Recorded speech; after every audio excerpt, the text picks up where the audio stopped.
Kubera channel స్వాగతం అండి. So మనం ఇక్కడ చూసినట్లయితే మనకి మన నిఫ్టీ వచ్చేసి 25,112 దగ్గర మనకి క్లోజ్ అవడం చూస్తున్నాము. సో మనకి డే హై వచ్చేసి 24,783 అండ్ హై వచ్చేసి 25,136. సో ఆల్మోస్ట్ మనకు వచ్చేసి నియర్ అబౌట్ 300 పాయింట్స్ ప్లస్ దాకా మనకు వచ్చేసి ఇక్కడ చూస్తున్నాము volatility.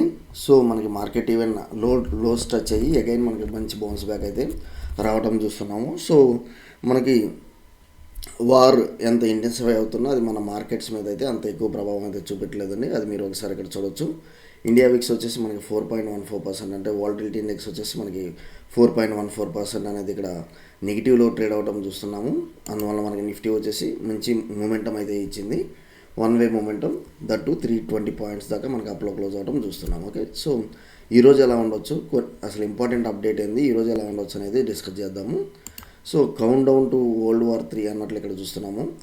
Iran's response to US strike spark the first nuclear age war. So Iran మీద ఏదైతే మనకి యుఎస్ కూడా రంగంలోకి దిగింది కదా, సో యుఎస్ కూడా అమెరికా కూడా రంగంలోకి యుద్ధం అనేది స్టార్ట్ చేసిందండి. సో మనకి చైనా, రష్యా, నార్త్ కొరియా ఇవి వచ్చేసి మనకి ఇరాన్కి సపోర్ట్గా ఉంటే, మనకి వెస్ట్రన్ కంట్రీస్ వచ్చేసి మనకు వచ్చేసి యుఎస్కి సపోర్ట్ అన్నట్లు మనం చూస్తున్నాము. సో యుఎస్ కూడా రంగంలోకి దిగింది కాబట్టి ఇది వరల్డ్ వార్ 3 సిగ్నలింగ్ అన్నట్లు కూడా మనం ఇక్కడ చూస్తున్నాము. అది మనం చూసినట్లయితే మేజర్గా వచ్చేసి సో ఏమైతే మనకి వీళ్ళ న్యూక్లియర్ సైట్స్ ఉంటాయో వాటి మీద వచ్చేసి విత్ ప్రెషన్ బాగా స్ట్రైక్ అనేది మనము చేసామన్నట్లుగా వీళ్ళు చెప్తున్నారు. So middle east must now make peace అన్నట్లుగా ట్రంప్ అయితే ఆఫ్టర్ స్ట్రైకింగ్ సో ఇరాన్ అయితే తగ్గాలన్నట్లుగా మనం ఇక్కడ చూస్తున్నాము. కాకపోతే ఏంటంటే ఏదైతే ఉందో మనకి యుఎస్ మిలిటరీ ఏదైతే అటాక్స్ చేశారో అది మనకి ఇక్కడ చూసినట్లయితే హార్మోజ్ ప్లాంట్ మీద కూడా చేశాము అన్నట్లుగా ఇక్కడ చూస్తున్నాము. సో దానివల్ల వచ్చేసి క్రూడ్ ఆయిల్ వచ్చేసి మనకి సప్లై అనేది ఎఫెక్ట్ అయింది. సో క్రూడ్ ఆయిల్ రేట్స్ అనేది బాగా పెరగబోతుంది. ఈవెన్ దో మనకు వచ్చేసి హార్మోజ్ ప్లాంట్ మీద స్ట్రైక్ చేసిన ఇండియాకి ఎలాంటి ఆటంకం అయితే లేదన్నట్లుగా మన మినిస్టర్స్ అయితే డిక్లేర్ చేస్తున్నారు. ఎందుకంటే మనకి యుఎస్ నుంచి కానీ రష్యా నుంచి కానీ సో మిగతా కంట్రీస్ నుంచి మనము ఇంపోర్ట్ చేసుకోవచ్చు ఆయిల్. సో అందువలన అంత ఎఫెక్ట్ మన మీద అయితే పడదు అన్నట్లుగా కూడా వీళ్ళు చెప్తున్నారు.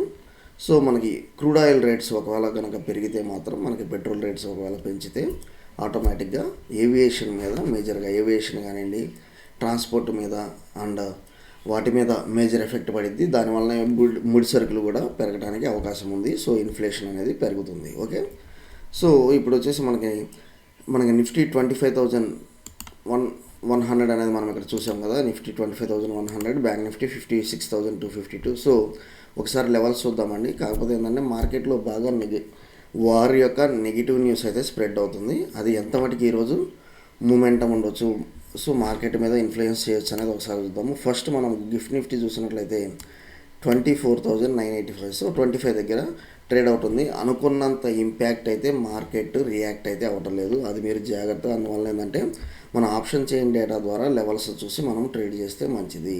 ఓకే, లెవెల్స్ చూసి మనం ట్రేడ్ ఇప్పుడు హ్యాంగ్సెంగ్ మనకు వచ్చేసి హ్యాంగ్సెంగ్ కానివ్వండి, ఇవి వచ్చేసి మనకి ఎస్ఎన్పి సో ఫీచర్స్ వచ్చేసి మనకి చాలా లోగానే మనకి ఇక్కడ ట్రేడ్ అవ్వడం చూస్తున్నాము. సో ఇంత మనకు వచ్చేసి హెవీ మనకి మార్కెట్ కొలాప్స్ అయింది అనే మనకి మూమెంటం అయితే మనకి ఇక్కడ కనబడతలేదు. అందువల్ల ఒకసారి ఆప్షన్ చైన్ డేటా చూద్దాం. ఆప్షన్ చైన్ డేటా చూసినట్లయితే 25,100 మనకి ఇక్కడ ప్రస్తుతం ఉంది. 25,000 దగ్గర 1,30,000 అనేది పుట్ సైడ్ బిల్డప్ అయితే పోయి, సేమ్ మనకు వచ్చేసి 25,500 దగ్గర మనం 1,00,000 చూస్తున్నాము.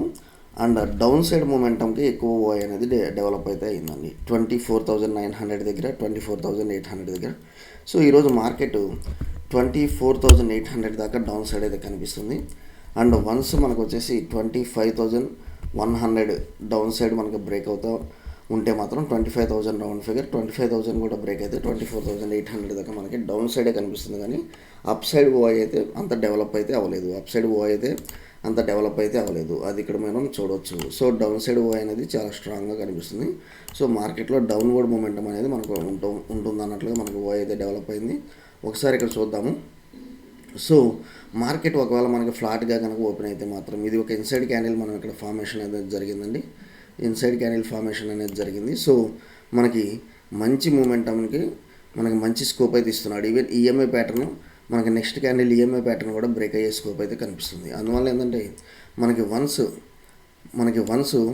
25,000, సో వన్స్ మనకు వచ్చేసి 25,042 ఎప్పుడైతే బ్రేక్ అవుతుందో, 25,042 ఎప్పుడైతే బ్రేక్ అవుతుందో ఇమీడియట్గా మీరు సెల్లింగ్కి వెళ్ళండి with the target of 24,800 down side అయితే కనిపిస్తుంది. సో మొన్న మార్కెట్లో ఎంత మొమెంటం అప్ సైడ్ తీసుకొని వచ్చాడో సేమ్ అదే మొమెంటం మనకి డౌన్ సైడ్ టార్గెట్స్ దాకా, సో ఈ లెవెల్స్ దాకా మనకైతే స్కోప్ అయితే కనిపిస్తుంది. మేజర్ సపోర్ట్ లెవెల్ దాకా ఇక్కడైతే 24,740 దాకా మనకి డౌన్ సైడ్ అయితే కనిపిస్తుంది. సో ఫస్ట్ మనకు వచ్చేసి 25,000 మనకు వచ్చేసి ఫస్ట్ టార్గెట్ 25,000 రీచ్ అయిన తర్వాత అది కనుక బ్రేక్ అయితే మాత్రం మనకి డౌన్ సైడ్ మంచి మూమెంటం అయితే ఉండబోతుంది. అదైతే కంపల్సరీ క్యాచ్ చేయండి. ఇన్సైడ్ క్యాండిల్ మనకు క్లియర్గా కనిపిస్తుంది ఇక్కడ. ఓకే, అండ్ నెక్స్ట్ వచ్చేసి బ్యాంక్ నిఫ్టీ లెవెల్స్ చూద్దాము. సో బ్యాంక్ నిఫ్టీ లెవెల్స్ మనం చూసినట్లయితే మనకు వచ్చేసి ఇది కూడా ఒక ఈఎంఐ ప్యాటర్న్ అనేది ఇక్కడ బ్రేక్ అవబోతుంది. నాకు వచ్చేసి ఇక్కడ ఇంకో ప్యాటర్న్ వచ్చేసి ఇక్కడ ఈఎంఐ ప్యాటర్న్ అనేది బ్రేక్ అవబోతుంది. వన్స్ బ్రేక్ అయిన తర్వాత నాకు డౌన్ సైడ్ వచ్చేసి 55,500 లెవెల్స్ దాకా కనిపిస్తుంది. సో డౌన్ సైడ్ వచ్చేసి నాకు సో ఎప్పుడైతే మనకి 56,200 లెవెల్స్ ఇక్కడ బ్రేక్ అవుతుందో ఇమీడియట్గా మీరు పొజిషన్ టేకప్ చేసుకోండి. విత్ ఈ లెవెల్స్ సపోర్ట్ దాకా మనకి 55,560 దాకా నాకు కనిపిస్తుంది. అండ్ అప్ సైడ్ మూమెంటం అంటారు. అప్ సైడ్ మూమెంటం వచ్చేసి మనకి ఎప్పుడైతే మనకి 56,400 ఎప్పుడైతే క్రాస్ అవుతుందో అప్పుడే మనము అప్ సైడ్ తీసుకుందాము విత్ టార్గెట్ వచ్చేసి మనకి అప్ సైడ్ టార్గెట్ 56,800.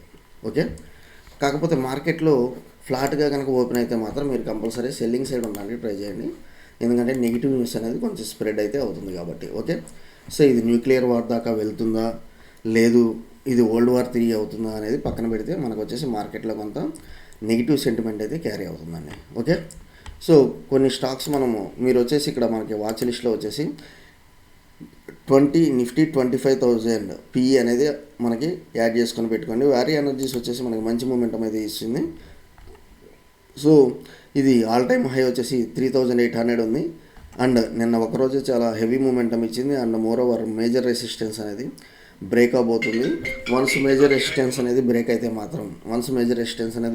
మాత్రం మనకి మేజర్ రెసిస్టెన్స్ ఇది 3,000 లెవెల్స్ బ్రేక్ అయితే మాత్రం మనకి ఆల్ టైమ్ హై అనేది రీచ్ అయ్యే స్కోప్ అయితే ఉంది. ఓకే, థ్యాంక్ యూ అండి. Follow for important updates Kubera channel. Thank you.